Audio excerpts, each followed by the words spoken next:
Order! Order! You are an incorrigible delinquent at times. Behave yourself, man!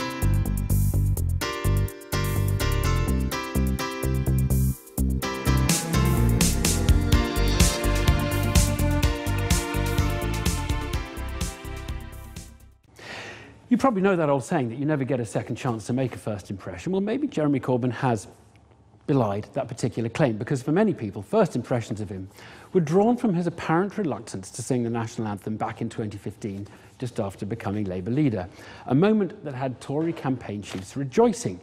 But in this campaign, many people have evidently come to look at him afresh, as approval ratings have improved markedly.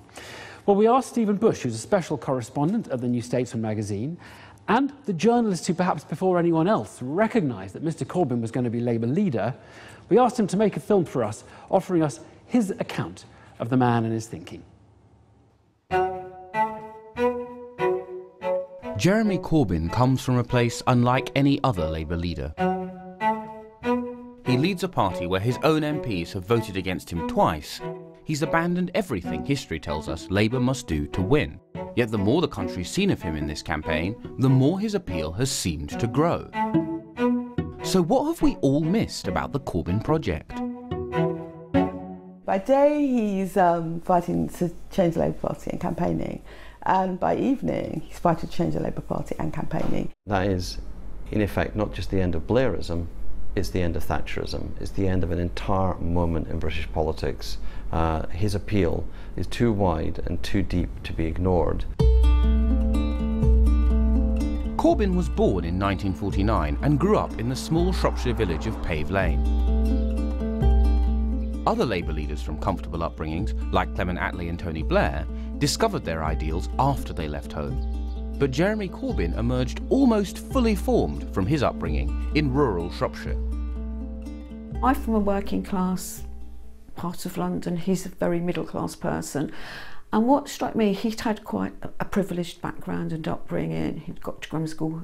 He didn't have the things of the inner city, but that's what he wanted for everyone else.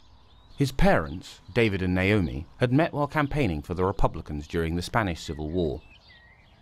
David was an official in the local Labour Party, and Corbyn joined the party before he came of age. The young Jeremy was often tasked with collecting members' subs on his bike. But it was at home where his politics were shaped.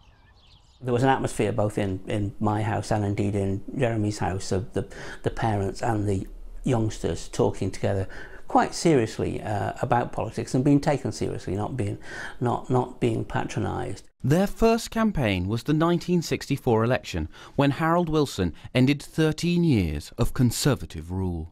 We did do things together, fundraising. It was in a marginal constituency of the Wrekin, and it was worth getting out on the streets for. And that's what every party wants to know from its canvassing.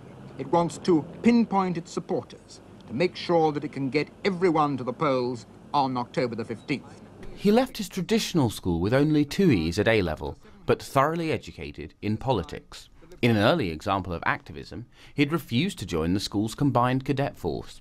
Conscientious objectors like Corbyn were instead allowed to mow the lawns and foment rebellion. We had a little room where we could disappear when we'd done all the jobs and make ourselves a cup of tea, and and indeed engage in further political discussion, because it was a time of great political discussion. But Vietnam, combined with Wilson's failure to really transform Britain, meant many on the left became disillusioned.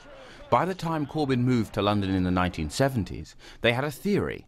To fix Labour, its members needed to take over the party, to fight the leadership at every level.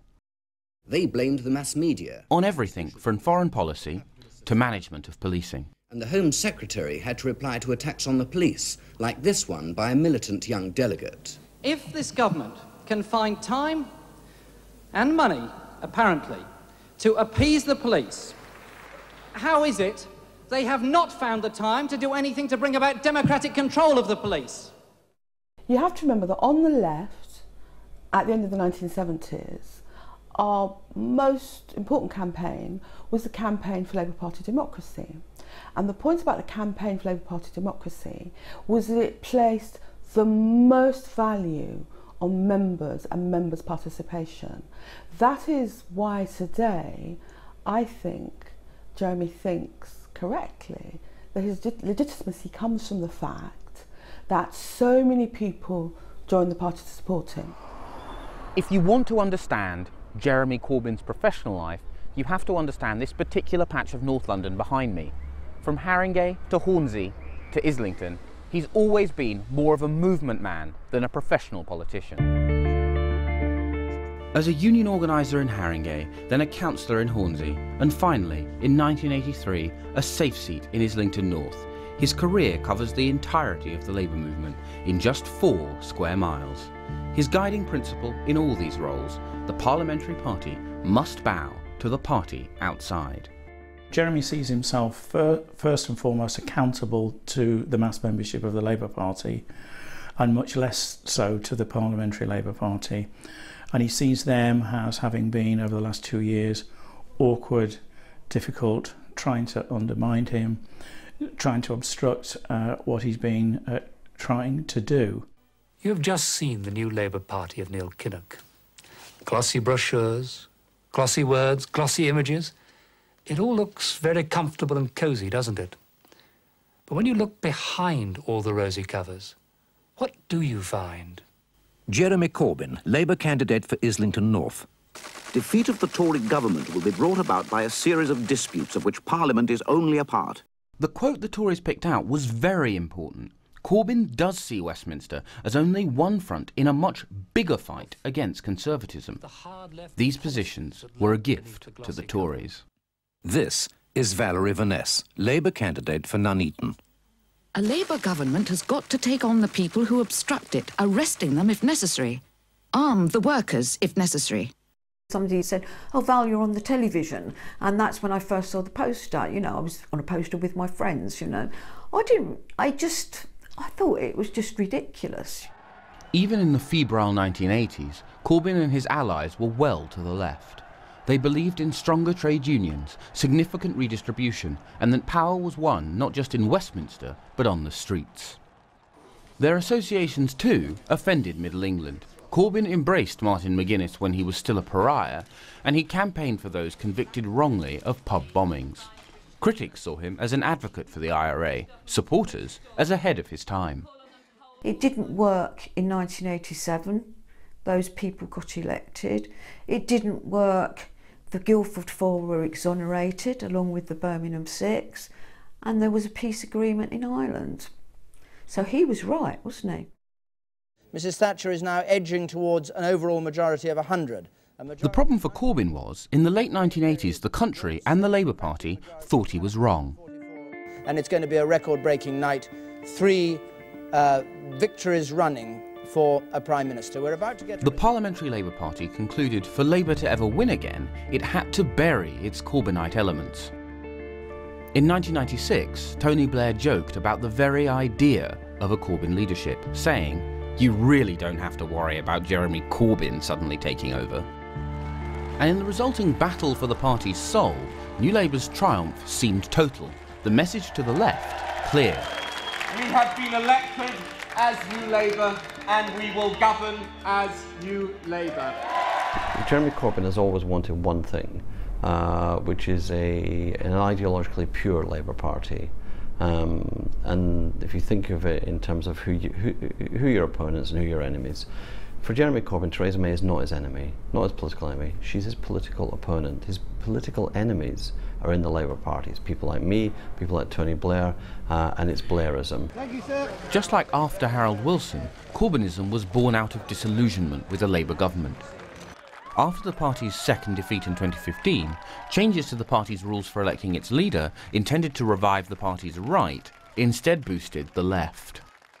I thought he had no chance of winning in May 15, but convinced myself and others that if he fought a good populist campaign, he could get a decent share of the vote and use it to start building what he's always wanted, which is an extra parliamentary mass movement of progressive people.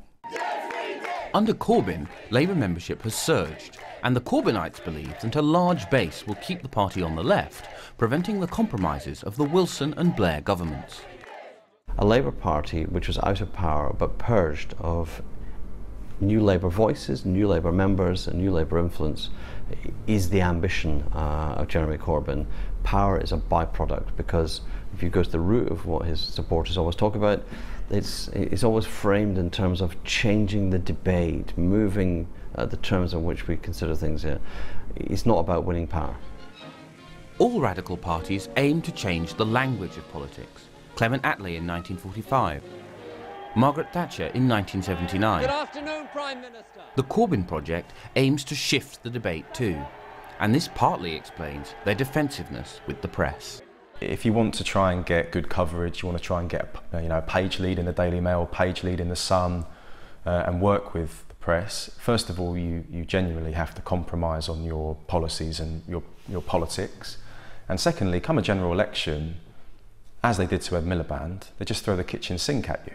So that compromise isn't worth it in the long run. Let's be clear that it's been very hard for him to get over with a lot of the media all through the time of his leadership, plus another leadership election, to get over what he's about. Now it's a general election, and there's got to be some sort of fairness in the media, even from the BBC. The policies, he's getting it over, and the polls are narrowing. Any rise in support may be because Corbyn has compromised. Well, once he railed against appeasing the police, he's now a loud defender of the Met. He abandoned decades of Euroscepticism to hold on to the leadership, and then switched back once the referendum was lost. Both those choices will form key planks of the leadership's next fight, to remain in charge no matter the result on Thursday. A lot depends on June the 8th, but I think if he does better than Ed Miliband in terms of vote share, then he would be well within his rights to stay on as leader, having had only 2 years to try and change the Labour Party. Labour's performance in recent polls suggests that aim might be achieved. And so the project is this: to restructure Labour so party members pull the strings, for policy to be made by the grassroots, not by think tanks, for Labour to remain firmly on the left. That would all but guarantee Corbynism endures through this election and beyond.